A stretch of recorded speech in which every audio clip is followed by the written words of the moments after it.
Hola, muy buenas noches para todos. Espero que se encuentren muy bien. Soy Sandra Juliet Montoya Montoya y hoy quiero socializarles mi mapa conceptual sobre el reto de la semana número 3 sobre las finanzas. Quiero darles a conocer los diferentes aspectos o cómo interpreto yo las finanzas personales, corporativas, bursátiles y de política pública. Empezamos entonces con las finanzas personales, donde nos dice que son aquellas que conocen los hábitos de consumo para establecer cuánto se tiene y cuánto se puede gastar uno. Entonces, la finanza personal es la que nos ayuda a identificar cuánto me gasto yo mes a mes y cuánto me estoy gastando, pero también dentro de esa finanza personal es muy importante identificar si puedo mantener como el equilibrio entre gastar y ahorrar, ya que el ahorro es muy importante si se inicia desde casa, desde nuestra vida personal, desde nuestra familia. Muy importante si se inicia desde una edad muy temprana en las escuelas, en nuestros colegios, donde se le pueda enseñar a nuestros niños, niñas y adolescentes la cultura del ahorro. Las finanzas personales van cambiando a nivel pues, de las diferentes etapas que tenemos en nuestra vida, también por la profesión, por el núcleo familiar y por los ingresos y egresos que, que tenemos. Cuando somos niños, pues dependemos de las finanzas totalmente de un tercero, pero cuando llegamos a una tercera edad, cuando ya no somos productivos, volvemos a depender de otra persona financiera y económicamente. Tenemos como un pico donde somos productivos de 20 a quizás unos 60 años, donde somos productivos, donde nos trabajamos y ganamos nuestro dinero. Entonces es muy importante también como desde esa finanza personal y desde esas diferentes etapas de la vida poder proyectarnos para ese momento donde ya no somos o no producimos dinero, entonces poder tener cómo solventarnos. En las finanzas personales encontramos unos perfiles de riesgo que es un perfil conservador, un perfil moderno y un perfil agresivo. El perfil conservador es la persona que invierte en bajas proporciones, pero también recibe una rentabilidad en baja proporción, proporcional a lo que invierte. Tenemos el perfil moderno, que es la persona que invierte indiferentemente si tiene riesgo o no, no le importa, es aquella persona que lo hace por convicción, por conveniencia, porque otra persona le dijo, a mí me fue bien, hágalo y no mide como las consecuencias que puede tener. Y también tenemos un perfil arriesgado, que es aquella persona en la que invierte en grandes proporciones, pero de una u otra manera también ese dinero se devuelve en grandes proporciones. Solamente que cuando tenemos ese perfil financiero agresivo, tenemos ese riesgo que si invertimos mucho, en esa misma medida podemos perder nuestro dinero. En el segundo punto encontramos las finanzas corporativas, son las conocidas como las finanzas de las empresas y ellas están enfocadas en adquisición de recursos para un mayor crecimiento y rentabilidad de sus accionistas y socios. Entonces, las finanzas corporativas son las finanzas de las empresas como tal. Y las empresas que lo que buscan, rentabilidad. Ese es el objetivo, la razón social de las empresas. Ellas tienen unos objetivos y unos principios. Dentro de algunos objetivos encontramos que una empresa pues trata siempre de determinar como los activos que tiene, cuáles son los activos que posee, viven buscando y analizando la posibilidad de apalancamiento, de buscar esas otras empresas, personas o esos socios para invertir, para crecer en la línea de mercado de negocio que tengan. Dentro de los objetivos también está controlar el riesgo financiero, es donde entonces las empresas no deben de tener, y lo decía textualmente el artículo, no tener todos los huevos en una sola canasta, sino tener los huevos en diferentes canastas para evitar como esos riesgos en algún momento de llegar a perder dineros. Entonces, tener siempre como un respaldo. Y dentro de los objetivos también está pues estudiar como la viabilidad de proyectos de inversión. Las empresas siempre están buscando eh, el mejor inversionista, el mejor proyecto. Tienen pues como ese ojo de águila donde pueden decir, si invierto en esto, si me alío con esa otra empresa, nos puede ir muy bien financieramente. Entonces, también se tiene pues como ese ojo de águila para estos aspectos. Y dentro de los principios de las finanzas corporativas está pues la diversificación del riesgo, está ligado pues como se tiene la oportunidad de invertir, también se tiene ese riesgo constante de perder. Entonces, las empresas esto sí lo tienen pues como muy claro.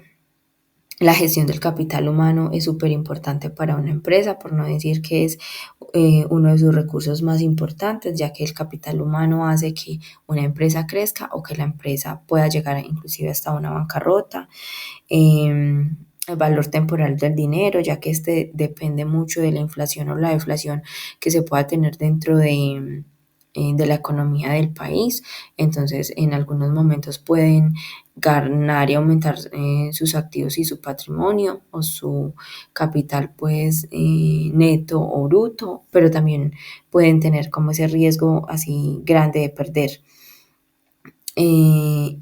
Uno de los principios también de las entidades o las finanzas corporativas es el apalancamiento y la gestión de deudas. Eh, si bien se invierte, se tienen muchos proyectos, las empresas también trabajan mediante créditos. Entonces trabajan también para pagar intereses, para pagar créditos y de esta manera poder ir liberando como el capital. Encontramos también las finanzas bursátiles, que son estas que rigen pues como el mercado de valor y son muy importantes para un país, porque de ellas depende como el ahorro o la inversión que pueda hacer como tal el país.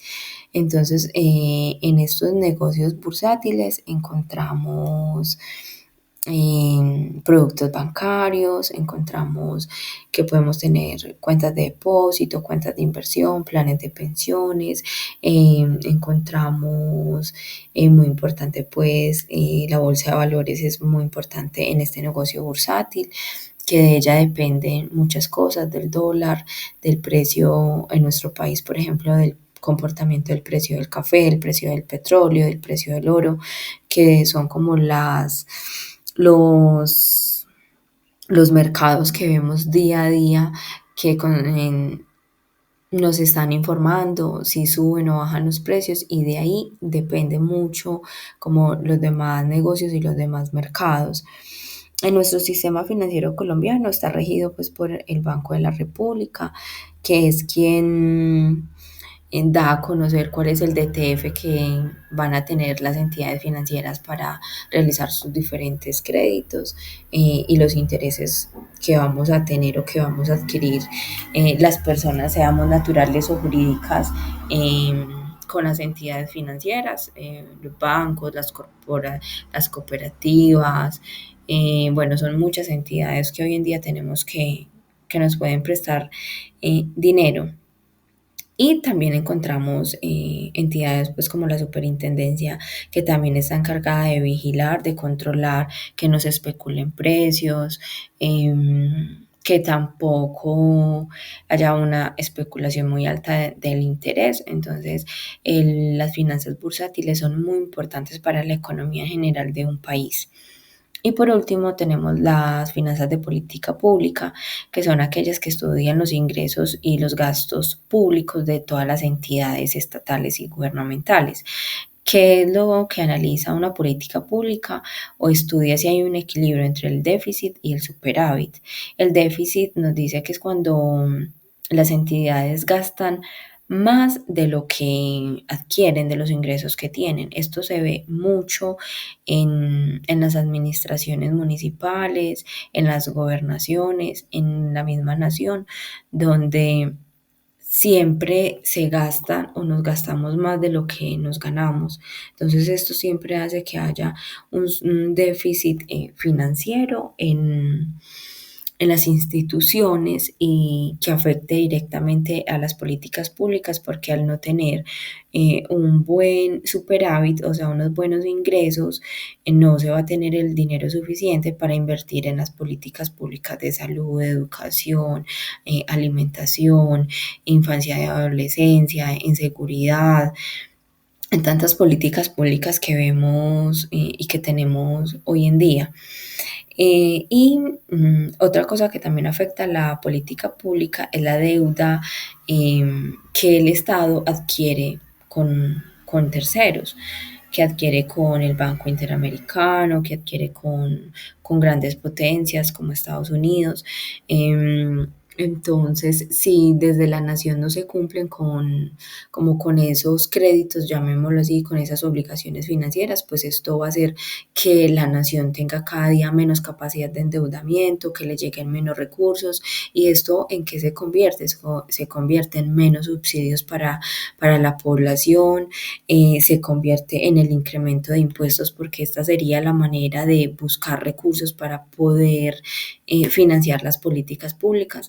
Entonces, lo que analizo, la conclusión que llego de la lectura de las finanzas es que todas son importantes, todas están ligadas una a la otra. Y en lo personal puedo dar a conocer que me enfoco mucho en las finanzas personales, ya que yo considero que el dinero que yo tenga en mi bolsillo lo debo manejar como si fuera el dinero de una empresa. Debemos ser muy ordenados y juiciosos en controlar los gastos, esos gastos hormiga que muchas veces tenemos y que hacen que el dinero desaparezca de nuestras cuentas, de nuestros bolsillos. Entonces es ser muy juiciosos, tener esa educación de ahorro también es importante tener ese ahorro disponible para algún imprevisto. Entonces, personalmente me enfoco mucho en ese tipo de finanzas. Quizás es uno de los motivos por los cuales empecé a estudiar análisis de costos y presupuestos. El objetivo siempre es como empezar desde mi casa, desde lo personal, para ir mejorando y potenciando a nivel corporativo o si quizás uno llega a intervenir dentro de una política pública, hacer las cosas financieramente muy bien. Y por último, quiero compartir dos fragmentos del libro Padre Rico, Padre Pobre que me llamaron mucho la atención. Una es, mi padre pobre decía, abro comillas, no me interesa el dinero, cierro comillas, o el dinero no me importa. Mi padre rico decía, abro comillas, el dinero es poder.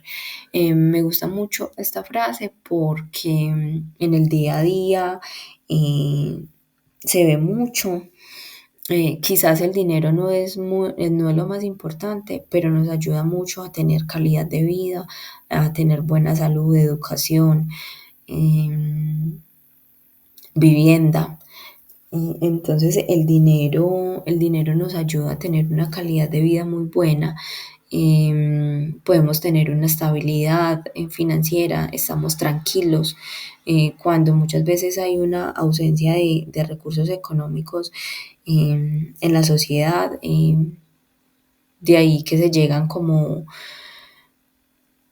hacer cosas y acciones delictivas para adquirir el dinero, porque quizás no puedo tener las oportunidades que tiene otra persona. Entonces, el dinero para mí es importante y significativo. Y la última frase que me gustó mucho es que dice que existe una gran diferencia entre ser pobre y estar en bancarrota. La bancarrota es temporal, la pobreza es eterna. Personalmente me gusta mucho esta frase, quizás desde lo personal. La pobreza es una cosa y no tener los recursos económicos necesarios es otra. El que yo tenga poco dinero en mi bolsillo en este momento o en mi cuenta no significa que yo soy una persona pobre. Puedo ser escasa de recursos en algún momento de la vida, no significa que siempre va a ser así, pero la pobreza para mí, sí, y comparto pues como la frase de que la pobreza es eterna cuando soy pobre de espíritu, cuando no quiero superarme, cuando tengo una mentalidad cerrada al cambio, a cosas nuevas. Esa para mí es la mayor pobreza porque nos estancamos, no nos queremos superar y si yo no me supero como persona, siempre voy a estar quejándome, siempre voy a decir, ¿por qué me pasa esto a mí? Es que le pasa todo a todo mundo, pero menos a mí, es porque yo no busco esas fuentes y esos recursos como para salir de esa pobreza que me niega a ver otras cosas y ver más allá y involucrarme como en la vida, en una vida social más amplia y tener más percepción de las cosas. Entonces, nada, con esto concluyo mi socialización de mi mapa mental. Quedo súper atenta a recomendaciones, sugerencias. Muchas gracias por la atención prestada.